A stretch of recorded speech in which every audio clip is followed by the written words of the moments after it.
अरे बेटा आओ आओ आओ। वह रुक जाओ नीलेश।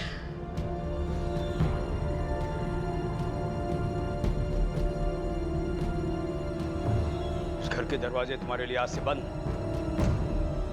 पर बाबूजी सफाई देने की कोई जरूरत नहीं है। मना किया था ना मैंने, नहीं माने ना तुमने मेरी बात। अरे यही लड़की मिली थी शादी करने के लिए, अपनी जात में लड़कियों की कमी पड़ गई थी क्या?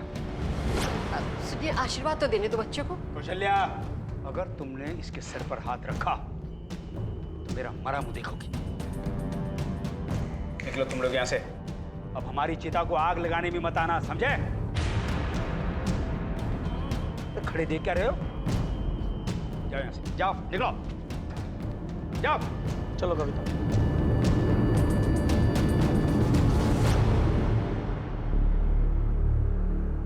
जाओ, निकल जाओ। अरे जाओ, खड़े क्यों? जाओ।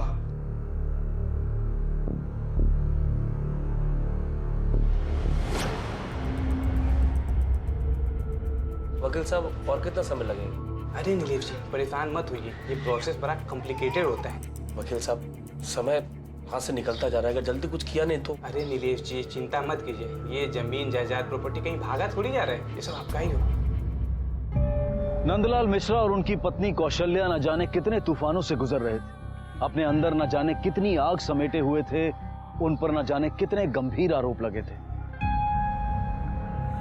क्या नंदलाल और कौशल्या को इस आरोप में फंसाया गया था? क्या जेल से बाहर आने के बाद जितेंद्र का पीछा कर नंदलाल कुछ हासिल करना चाहता था? क्या झूठे आरोप और सजा का गुस्सा उसके मन पर था और वो अपनी खोई हुई इज्जत को वापस पाना चाहता था? आखिर क्या है इस कहानी का सच? बैठ, बैठ। ये क्या हालत हो गई तुम्हारी? क्या बताओ? मुझे संभालते संभालते खुद बीमार पड़ गई।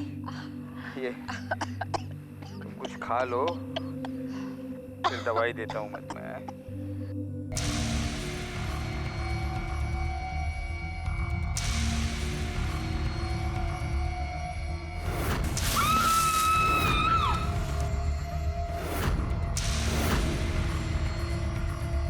बिट्टू बेटा, आजा आजा आजा बेटा। बेटा, तुझसे एक बात साफ करनी थी। हमने तेरी माँ को नहीं मारा। मुझे उसके बारे में कोई बात नहीं करनी। लोग ही बोलते थे कि मेरी माँ का किसी और के साथ रिश्ता था। क्या ये बात सच है? पर रोज रोज मारते हैं मुझे। एक बार भी उनकी आंखों में मेरे लिए प्यार नहीं देखा।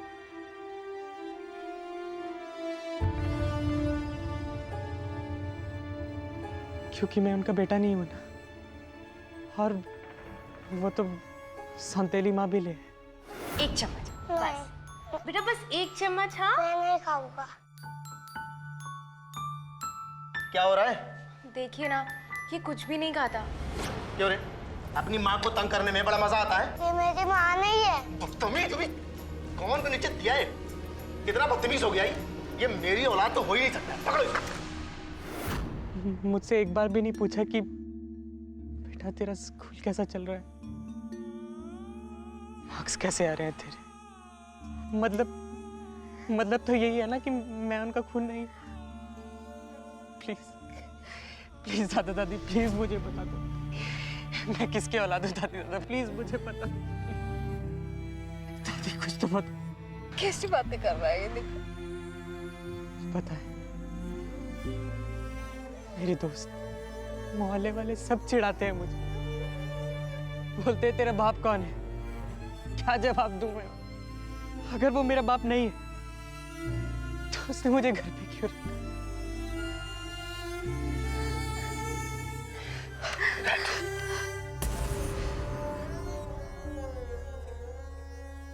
तेरी माँ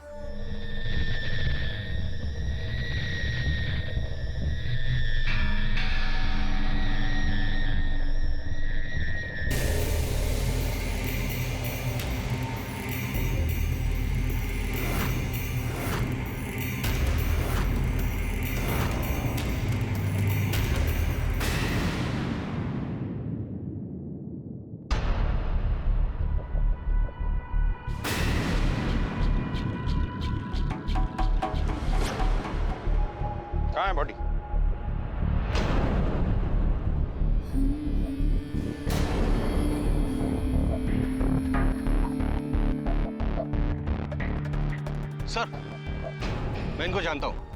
मैंने ही इनको अस्पताल में भर्ती करवाया था। शुक्ला, सर, बॉडी को पोस्टमार्टम के लिए भेजो।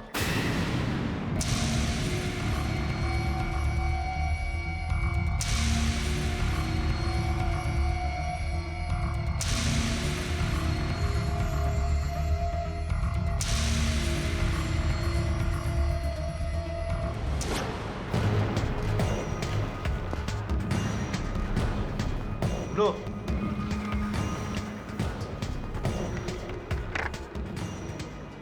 ये बूढ़ा बूढ़ी यहाँ रहते थे ना?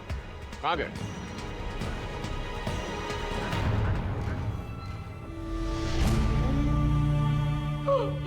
बाबूजी, बाबूजी,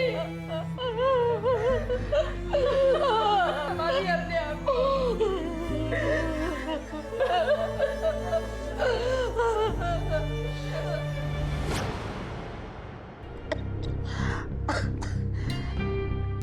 एक हफ्ता पहले ही मेरी तबीयत खराब हो गई। मुझे दमे की बीमारी है। मेरी हालत उनसे देखी नहीं गई और वो अपना अहंकार छोड़कर मुझे लेकर नीलेश के घर रहने आ गए। लेकिन दिल से उन्होंने कभी भी दोनों को अपनाया नहीं। कौन मार सकता है आपके पति को? आपको शक है किसी पे? बदला लेना था अपने बाप से। बदला? किस बात का बदला साहब? उन्होंने तुम्हारी पहली पत्नी को मारा था। जब उससे कोई रिश्ता ही नहीं था साहब, तो बदला किस बात का लेना? तो फिर कुंडली जमा के क्यों बैठे थे उनके घर पर? सच तो ये है साहब कि हमारे बाबूजी ने हम दोनों को घर से बाहर निकालने के लिए कोर्ट में केस डाला है। इसी बात का झगड़ा है हम दोनों के बीच में, और कुछ भी नहीं साहब, बस इतना ही। घर हासिल करने के लिए तुम दोनों ने जान ले ली? नहीं सर, मैं मानती हूँ कि हमने उन्हें घर के अंदर नहीं आने दिया, लेकिन ये सब हमने नहीं किया। सर, हम इतने भी बुरे नहीं हैं, बल्कि जीना हमारा मुश्किल हो गया था उनकी वजह से। हमने किसी की जान नहीं ली है। क्या सच है क्या झूठ, ये हम तुम्हारे हलक से निकलवा लेंगे। सच को कब तक छुपाओगे तुम? सच यही है सर, हमने उन्हें नहीं मारा, हम लोग खूनी नहीं हैं। नफरत थी अपने बाप से, लेकिन इतनी भी नहीं कि मैं उसकी जान ले लूं। मरते मरते भी हमें फंसाकर चले गए। पता नहीं किस जन्म का बदला ले रहे थे। सर, नंदलाल के पोस्टमार्टम रिपोर्ट के मुताबिक उनका मर्डर 3 दिन पहले रात को, लेकिन उस समय कमल और कुसुम के मोबाइल के लोकेशन उनके घर की है। कहीं इन दोनों ने किसी और को सुपारी तो नहीं दी? वो तो ये भी सकता है कि दोनों ने जानबूझ के अपने मोबाइल घर पे छोड़े हो। कमल और कुसुम दोनों के बैंक डिटेल निकलवाओ। शुक्ला, उस वक्त ये जितेंद्र कहाँ था? इस जितेंद्र से भी मिलना होगा। सर, नंदलाल ने जितेंद्र पे अपनी बहू के मर्डर का आरोप लगाया था। उसका कहना था कि जितेंद्र का उसकी पहली बहू के साथ चक्कर था, और जेल से आने के बाद नंदलाल ने जितेंद्र को तंग करना शुरू कर दिया था। जीना हराम कर रखा था उसका। जितेंद्र ने FIR की थी कि नंदलाल उसे हैरेस करता है।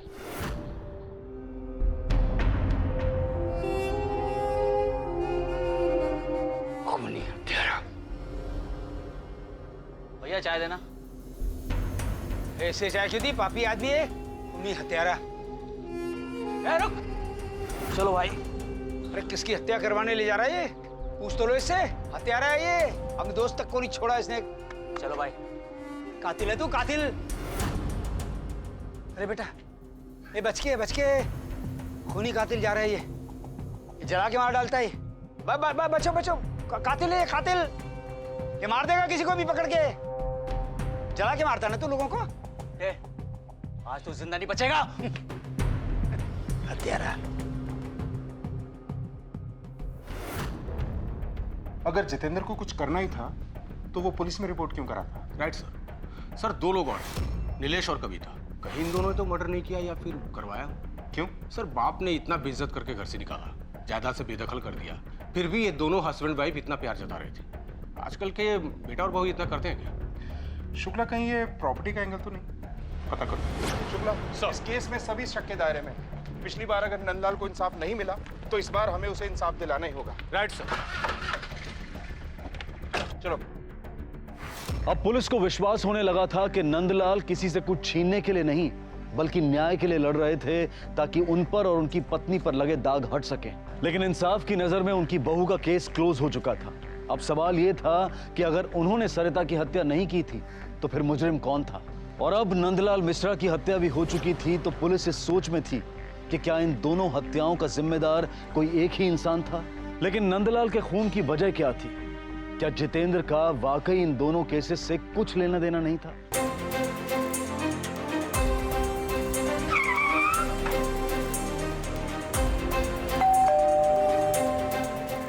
सर आप लोग? जितेंद्र कहाँ है? सर हम भी कल से बहुत परेशान हैं। उनका कोई अता पता नहीं है और तो और उनका फोन भी बंद आ रहा है। हमें तो लग रहा है कहीं उस बुड्ढे ने तो कुछ। आपको उन बुजुर्ग की चिंता करने की जरूरत नहीं है, उनकी हत्या हो चुकी है। चिंता करनी है तो अपने पति की कीजिए जो गायब हैं। वैसे जितेंद्र के बारे में कुछ भी पता चले तो हमें इन्फॉर्म कीजिएगा। जी शुक्ला सर। इनके घर पे खबरी लगवा। राइट। कहीं जितेंद्र ने ही तो नंदलाल को नहीं मारा। नंदलाल को जितेंद्र के बारे में सब कुछ पता चल गया था और जितेंद्र को अपना फंसना तय लग रहा। एक काम करो, सभी पुलिस चौकियों को अलर्ट करो और जितेंद्र की फोटो भिजवाओ। नीलेश की डिटेल्स भी। जी सर, वो अपने लॉयर से मिल रहा है। पता चला है कि वो प्रॉपर्टी अपने बाप के नाम पर करने की कोशिश कर रहा है। सर हो सकता है ये कोई साजिश हो। मैंने यादव को बोल दिया नजर रखें। गुड।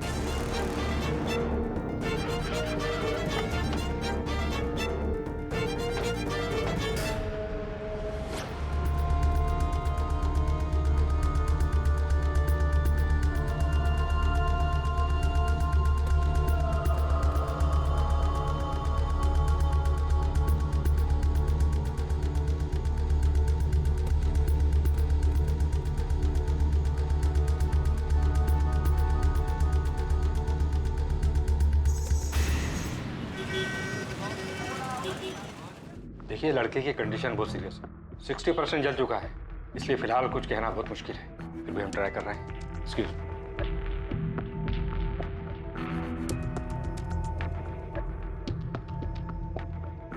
लगता है जलने जलाने का बहुत एक्सपीरियंस है आप लोगों को। आप कहना क्या चाहते हैं? ये हमने खुद को जलाया है? क्या पता, बिट्टू को आधे रास्ते तो पहुंचा ही दिया है। हाँ? 60% जल चुका है वो। लेकिन हमने उसके साथ कुछ भी नहीं किया, उल्टा बिट्टू ने हमें मारना चाहा। बिट्टू ने? क्यों?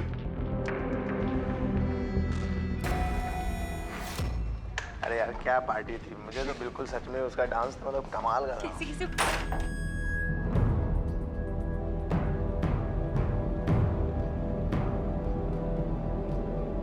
बिट्टू क्या ये, तू गीला क्यों है?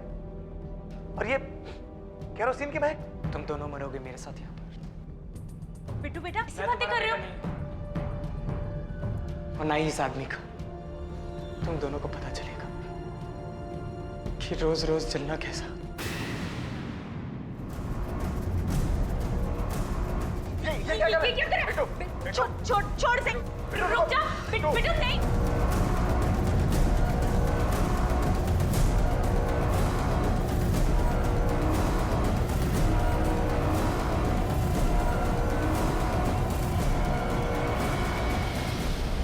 बिट्टू ने ये सब हमें सजा देने के लिए किया। वो अपने पिता से नफरत करता है और हमेशा से इनसे गुस्से में ही बात करता है। उसे ऐसा लगता है कि ये उसके असली पिता है ही नहीं और उससे जरा सा भी प्यार नहीं करते। ऐसी कहानियां बहुत सुनी है हम लोगों ने। इस पर भरोसा करें, कौन सच्चा है? सर हो सकता है बिट्टू ने ही अपने दादाजी को मारा हो और फिर गिल्टी फील करके खुद को मारने की कोशिश की। लेकिन फिर वो कमल और कुसुम को क्यों जलाए? राइट।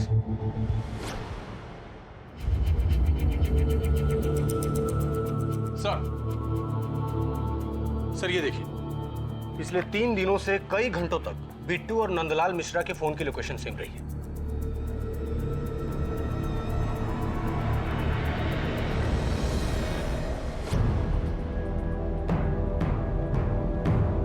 साहब, बिट्टू के इस हालत का जिम्मेदार मैं और मेरे पति थे। अगर सरिता के मामले में हम चुप रहे होते तो आज मेरी बहू जिंदा होती और बिट्टू भी इस हालत में ना होता। परेशान हो गई हूँ मैं जितेंद्रा, कमल के साथ रह रह के। 6 साल हो गए हैं शादी को, लेकिन उसने कभी भी मुझे अपना नहीं समझा। तुम तो मेरे दोस्त हो ना, बताओ ना मैं क्या करूँ, क्या करूँ? तुम टेंशन मत लो, सब ठीक हो जाएगा।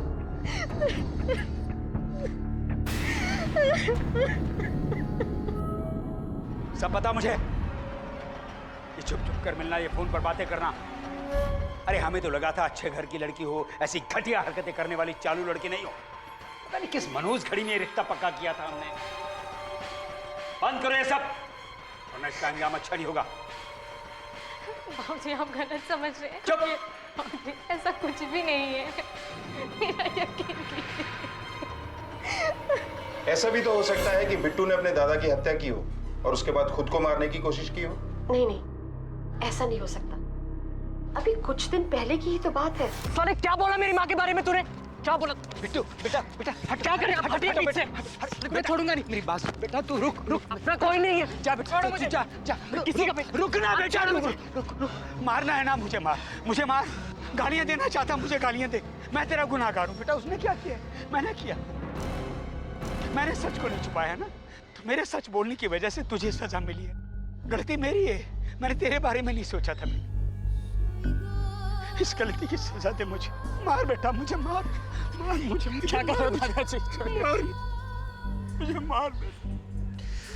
मुझे माफ कर दो दादा, मैं आगे से ऐसा कुछ नहीं करूँ। बहुत अच्छे हो।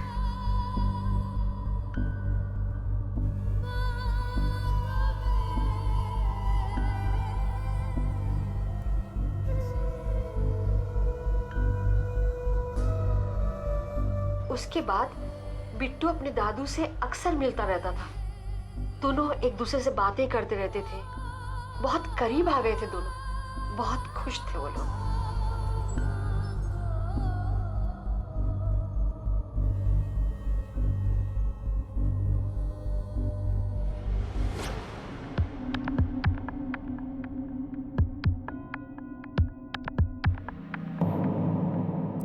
बिट्टू के पास कोई वजह नहीं है कि वो अपने दादाजी की हत्या करे, लेकिन ये एक पहेली है कि उसने अपने साथ साथ कमल और कुसुम को मारने की कोशिश क्यों की।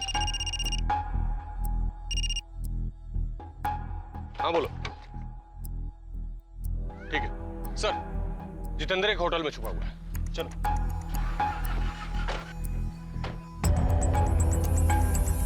सर जितेंद्र ने अभी तक चेकआउट नहीं किया है, लेकिन कल रात से अपने कमरे में भी नहीं है। हाँ बोल। ठीक है, हम आ रहे हैं। चलो।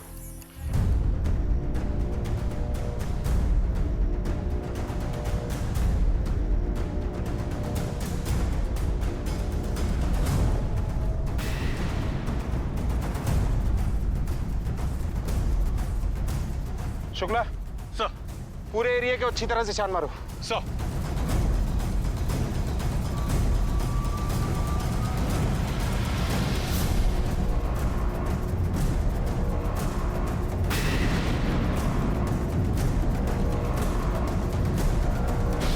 सर, चाकू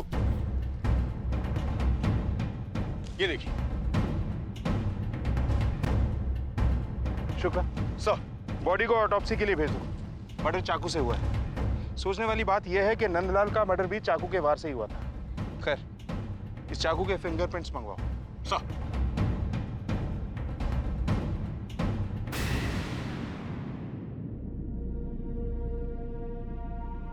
देखिए, आप रोज रोज यहाँ मत आएगी। हमें जैसे ही कुछ पता चलेगा हम आपको इन्फॉर्म करेंगे। साफ दूध की जली। मेरी चिंता मत कीजिए, मैं यहाँ किसी को तंग नहीं करूंगी, लेकिन जब तक मेरे पति को इंसाफ नहीं मिल जाता मैं यहाँ से नहीं हिलूंगी।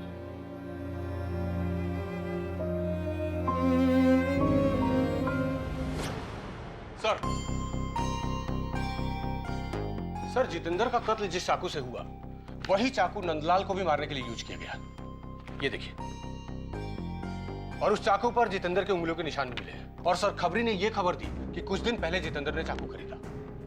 जाहिर है जितेंद्र ने आत्महत्या तो नहीं की होगी, तो किसी और के उंगलियों के निशान मिले? नहीं सर, लगता है सर मुजरिम बहुत शातिर है। या तो उसने ग्लव्स पहने होंगे या फिर निशान मिटा दिए। इसका मतलब यह है कि जितेंद्र ने नंदलाल को मारा है। तो फिर जितेंद्र को किसने मारा? शुक्ला सर, इस जितेंद्र की पूरी कुंडली निकालो। क्या करता था, कहाँ उठता बैठता था, कोई क्रिमिनल हिस्ट्री तो नहीं? सब कुछ। सर।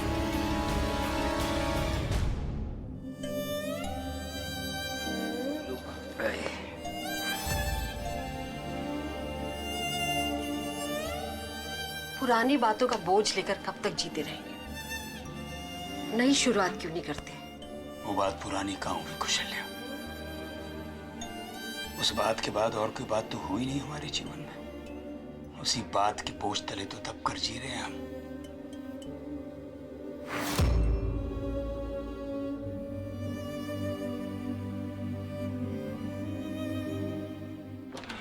सर, जितेंद्र के बारे में सारी इंफॉर्मेशन मिल गई है। वो एक इंश्योरेंस कंपनी में काम करता था।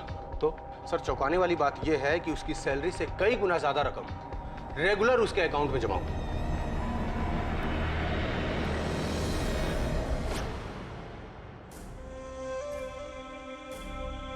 सर, हमें कुछ भी नहीं पता। हम आपको कुछ भी नहीं बता सकते। अब तो हमें ऐसा लगता है कि हम उन्हें बिल्कुल भी नहीं जानते थे। सर, 10,000 की सैलरी में इतना कुछ तो नहीं हो सकता। कहां से है ये सब कुछ? वो सर, हमारे हस्बैंड हर महीने घर के खर्चे के लिए ऊपर से 5-6 हजार देते थे, लेकिन हमें नहीं पता कि ये पैसा वो कहाँ से लाते थे। हाँ, लेकिन मैं हर खर्चे का हिसाब रखी हूँ अपने कॉपी में तारीख के साथ। ठीक है जी।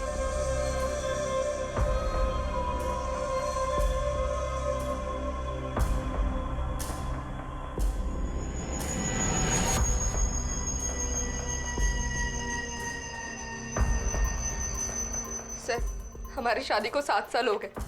वो शादी से पहले से ही पैसे ला रहे थे, लेकिन ये नहीं पता कि ये पैसा वो कहाँ से लाते हैं। हाँ बोल। ठीक है, हम आते हैं।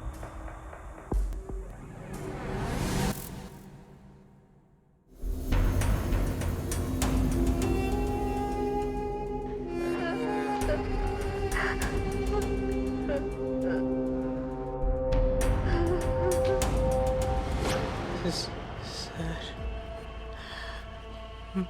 मैं पुरानी एल्बम ढूंढ रहा था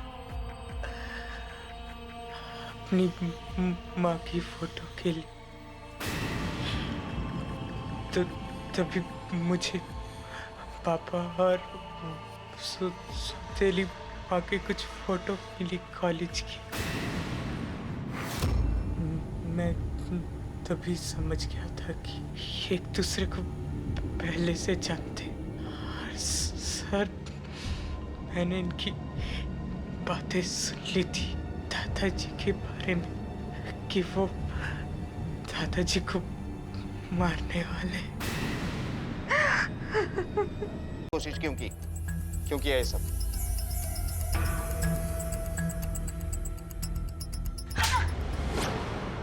बोलो। और शुरू से। सर, मैं और कमल कॉलेज टाइम से एक दूसरे से बहुत प्यार करते थे, लेकिन जब नीलेश भैया की शादी के बाद बाबूजी ने उन्हें घर से निकाल दिया तो हमें लगा कि वो हमारी शादी के लिए तो कभी नहीं मानने वाले। पहले तो हमारे अफेयर के बारे में किसी को कुछ पता नहीं था, लेकिन जब बाबूजी को सरिता और उसके आशिक पर शक हुआ तो हमने एक उपाय सोचा। एक दिन घर में कोई नहीं था तो मैंने कुसुम को घर पे बुलाया और मैंने चुपचाप से घर में जाकर किचन में गैस पाइप को काट दिया। मैं घर से बाहर ही निकल रही थी कि जितेंद्र ने मुझे देख लिया।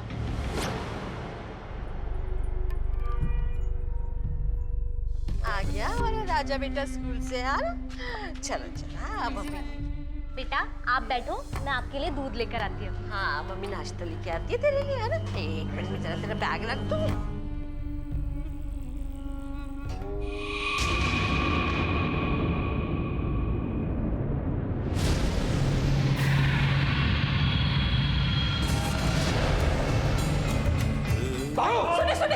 सुनिए, किसी को बुला लीजिए। अरे रामेश्वर भाई, अरे रामेश्वर भाई, बहू को, मेरी बहू जल गई मेरी। ये रुक रुक तो रुक। जितेंद्र इतने सालों तक ब्लैकमेल करता रहा मुझे। तुमने तो अपना भविष्य उज्जवल कर लिया है कमल के साथ शादी करके। कुछ हमारे बारे में भी सोचो। मेरे प्यार की कवर पे तो तुमने अपना घर बना लिया है। अगर मैं मुंह खोलूंगा ना तो सीधा अंदर जाओगी सोच लो। तो नंदलाल को मारने का काम जितेंद्र को सौंपा था। बाबूजी ने जितेंद्र का जीना हराम कर रखा था और हमें भी डर लगने लगा था कि एक दिन बाबूजी हमसे हमारा सब कुछ छीन लेंगे। इसलिए हमने जितेंद्र को और पैसे का लालच देकर अपना काम करने के लिए तैयार किया। जितेंद्र को डर था कि कहीं वो पकड़ा ना जाए, लेकिन फिर हमारी बातों में आकर वो राजी हो गया। उसने हमसे 10 लाख रुपए मांगे। उसे लगा कि वो बाबूजी को मारकर कहीं गायब हो जाएगा। तो उसने बाबूजी से कहा कि वो सरिता का मर्डर कन्फेस करना चाहता है, उन्हें कुछ बताना चाहता है, और इसी बहाने से उसने बाबूजी को एक सुनसान जगह पर बुलाया। तुझे आज मैं एक चौंकाने वाली बात बताता हूँ। तुझे मिलना था ना अपनी बहू के असली कातिल से, तो देख पलट के, देख ना।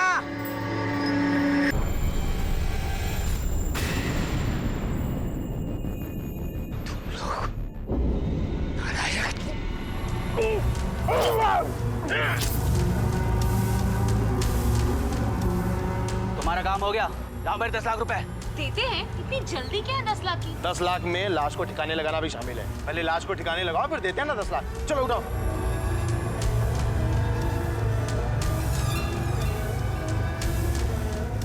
10 लाख चाहिए तुझे? 10 लाख चाहिए थे ना?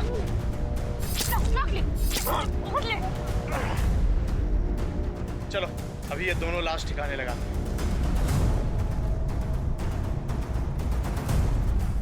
शर्म आती है तुम जैसे लोगों को। अब जिंदगी भर जेल में पड़े यही सोचते रहना कि क्या मिला ये सब कुछ करके। कुसुम और कमल मिश्रा को जितेंद्र की हत्या के आरोप में और सरिता की हत्या की साजिश और सबूत मिटाने के आरोप में गिरफ्तार किया गया है। एक परिवार के निजी रिश्तों की उलझनों का सबसे बुरा असर हुआ बिट्टू पर। अब उसकी दादी ही उसके जख्मों पर मलहम लगा रही है। आखिर क्या हासिल हुआ इस जुर्म से? लेकिन रिश्तों का हासिल है क्या? घर, जमीन, जायदाद, रुपए, पैसे, गहने, या फिर जिसका रहीम के दोहे में वर्णन है, प्रेम का धागा, वो हासिल है? क्या बूढ़े माँ बाप हमारी नजरों में उनकी मौत के बाद उनके पीछे छूटी सिर्फ जायदाद हैं? और अगर यही उनकी कीमत है तो फिर क्यों माँ बाप अपने बच्चों के लिए रुपया, पैसा, जमीन, जायदाद जमा करते हैं? ये हम सबको अपने आप से पूछने की जरूरत है। एक आखिरी बात, जो मान्य है उसे मिटाकर एक बार हर रिश्ते, हर संस्कार, हर मूल्य को अगर हम नए सिरे से देखें तो शायद कोई और ही सच दिखाई देगा। शायद ये समझ में आएगा कि हर रिश्ते की एक उम्र होती है, और अगर कोई रिश्ता उम्र भर के लिए बोझ, जिम्मेदारी या जरूरत बन जाए तो उस रिश्ते की बुनियाद प्यार नहीं है। इसी विचार के साथ अब मैं अनूप सोनी आपसे विदा लेता हूं। फिर मुलाकात होगी अगले एपिसोड में एक और चौंका देने वाले केस के साथ। तब तक अपना और अपने परिवार का ख्याल रखें और देखते रहें क्राइम पेट्रोल डायल 100। सबक एक को, सीख हम सबको। जय हिंद।